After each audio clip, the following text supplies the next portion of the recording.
الرحمن الرحیم۔ آج کی ویڈیو میں ہم بستری سے متعلق کچھ باتیں آپ کے سامنے پیش کریں گے۔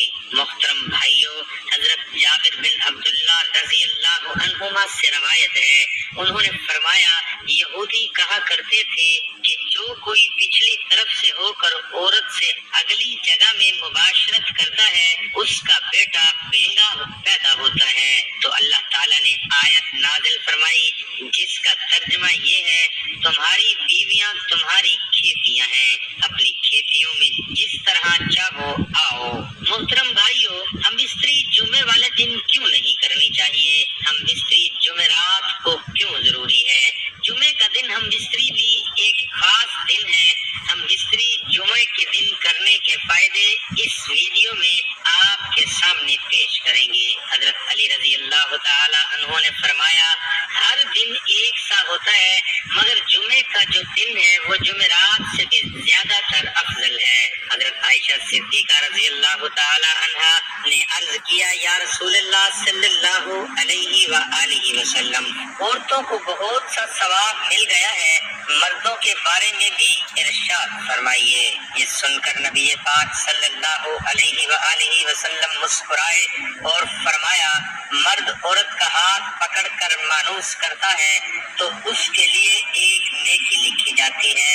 جو مرد پیار سے اپنی بیوی کے گلے میں ہاتھ ڈالتا ہے تو اس کے ہاتھ لگانے میں 10 نیکیاں لکھی جاتی ہیں۔ جب وہ اپنی بیوی سے مباشرت کرتا ہے تو دنیا مافیا سے افضل ہوتا ہے۔ جب غسل کرتا ہے تو بدن کے جس بال پر سے پانی گزرتا ہے اس کے لیے ہر بال کے بدلے میں ایک نیکی لکھی جاتی ہے اور ایک گناہ معاف ہو جاتا ہے اور ایک درجہ بلند کر دیا جاتا ہے۔ اور غسل کرنے کے عوض میں جو چیز دی جاتی ہے وہ دنیا و مافیا سے بہتر ہوتی ہے، اور بے شک اللہ تعالیٰ اس پر فخر کرتا ہے اور فرشتوں سے کہتا ہے کہ میرے بندے کی طرف دیکھو کہ ایسی سرد رات غسل جنابت کے لیے اٹھا ہے اور اس بات پر یقین رکھتا ہے کہ میں اس کا رب ہوں، تم اس بات پر گواہ رہو کہ میں نے اس کو بخش دیا۔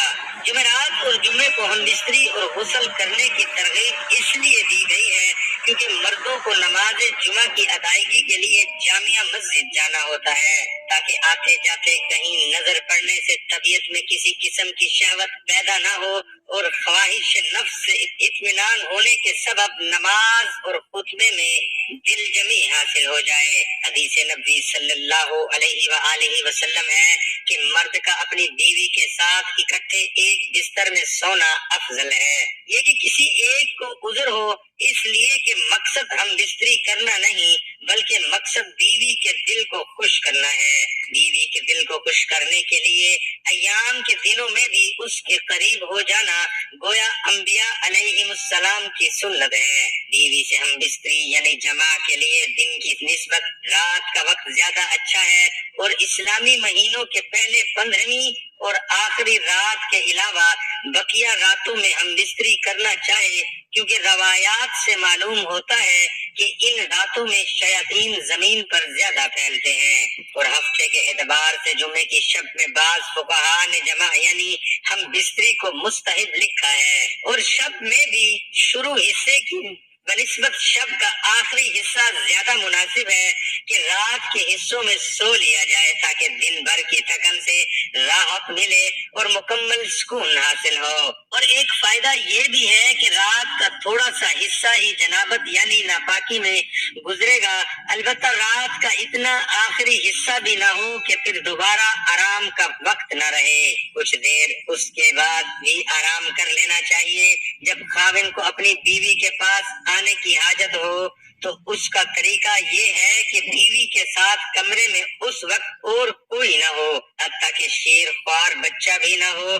وہاں اگر بچہ سویا ہوا ہو تو کوئی مذائقہ نہیں، شریعت نے میاں بیوی کو اختیار دیا ہے کہ وہ دن میں یا رات میں کسی بھی حصے میں مباشرت یا ہم بستری کو سر انجام دے سکتے ہیں۔ شرعی تقاضا یہ بھی ہے کہ جس قسم کی محبت کی توقع مرد اپنی سے کرتا ہے، اسی طرح کی توقع بیوی بھی اپنے شوہر سے کرتی ہے۔ اخلاقی طور پر یہ مناسب نہیں کہ شوہر اچانک آئے اور اپنا مطلب نکال کر یعنی ہم بستر ہو کر جمع کر کے چلا جائے کہ بیوی بدستور تشنا رہے گی، جس سے اس کی تشویش اور حیرانگی لاحق ہوگی۔ لیکن اگر اس ازواجی ملاپ کو بخوبی سر انجام دیا جائے تو بیوی کے لیے بھی یہ مرحلہ آسان ہوگا۔ خاوند کو چاہیے جب وہ اپنی ضرورت پوری کر لے تو بیوی کے پاس سے فوراً نہ ہٹے، کیونکہ اس سے بھی بیوی کی تشویش لاحق ہوتی ہے، بلکہ مرد اس کے بعد بیوی کے ساتھ تا دیر موجود رہے، تاحال کہ یقین ہو جائے کہ بیوی کی حاجت بھی پوری ہو چکی ہے اور مرد کا بھی ساتھ موجود ہے۔